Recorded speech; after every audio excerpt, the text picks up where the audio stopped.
Please don't forget to subscribe to our channel and don't forget to ring the bell for more.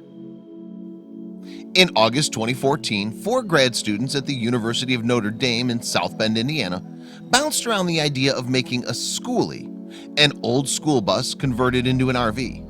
After they found an online community dedicated to exactly that, they were hooked, and there was no looking back. Led by Nick McChesney, who jokingly referred to himself as a salty dictator, the 4 students soon became 8. From plumbing to interior design, carpentry to blogging, each brought their own talents to the project. "It was love at first sight for us," said Nick, referring to the 40-foot, 20-year-old Carpenter school bus they found online. The bus was owned by an amateur blacksmith called Mike, who sold it to the students for $3,000. Serious work lay ahead. While the vehicle had a decent diesel engine, its interior was a worn-out shell filled with useless junk.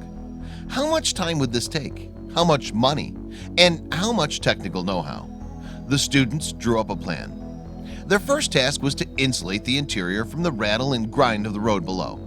In the freezing snow of the Indiana winter, Rory and Michael suffered hell as they fitted bolts to the vehicle's undercarriage. Next, the students installed a layer of plywood flooring. Then they built frames for the bunk beds, kitchen fittings, and sofas. For added noise insulation, they also boxed in the wheels. Their attempts to install onboard gas stoves were not so successful. "After a few fireballs," said Nick, "we quickly ditched them in favor of electric appliances." And so they had to fit extensive wiring, batteries, and sockets. Few things are as essential as sleep, especially after a hard night's partying. Using a handsaw, the students cut 4 6-foot memory foam mattresses in half to make 8 individual beds. According to Nick, they were extremely comfortable, one of our better decisions. Mike, the blacksmith, who had always dreamed of building a schoolie but never managed it, had previously applied a somewhat sloppy paint job to the bus. This would not do. So the students diligently sanded it down to its original yellow and added 2 coats of white primer. "The improvement was incredible," Nick explained, "even if it looked like a prison bus." The students only realized how big it was when they parked it next to the far smaller Notre Dame Seniors bus. There was, however, still lots of work to do. Using their apartment block's dumpster as an improvised scaffold, the students set out about installing the roof deck. In exchange for beer, their friend Mike welded the steel structure in place. Next, they turned to the interior, painted the walls, and fitted lightweight, water-resistant vinyl tiles on the floor. Samantha's skills as a designer came in particularly handy here.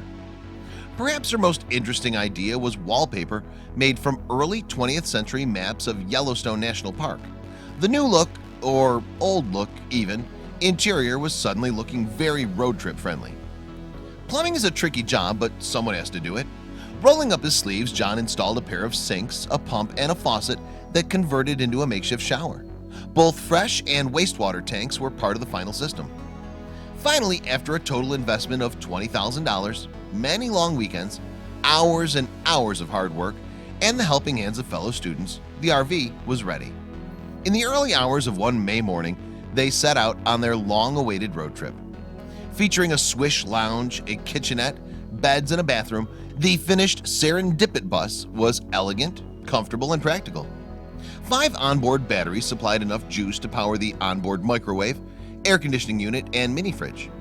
The appropriately named Mega Couch spanned 21 feet and included fold-out leg rests, under-seat storage, and handy gadget chargers at each end. The cushions were custom-made in LA, the covers sewn together by Michael and Nick's moms. No self-respecting party bus would be complete without a liquor cabinet. Ideal for those long nights parked up in the middle of nowhere, the pull-out drawer had ample space for bottles, cups, and cocktail straws.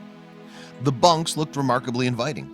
Each one included a tiny cubbyhole with an electrical socket, underbed storage space, and reading lights. There were also privacy curtains for, in Nick's words, when the magic's happening. One of the challenges of designing a mobile home is factoring in space for possessions. In addition to hidden compartments, the students added several cabinets and shelves, primarily for books and painkillers, just in case they were needed.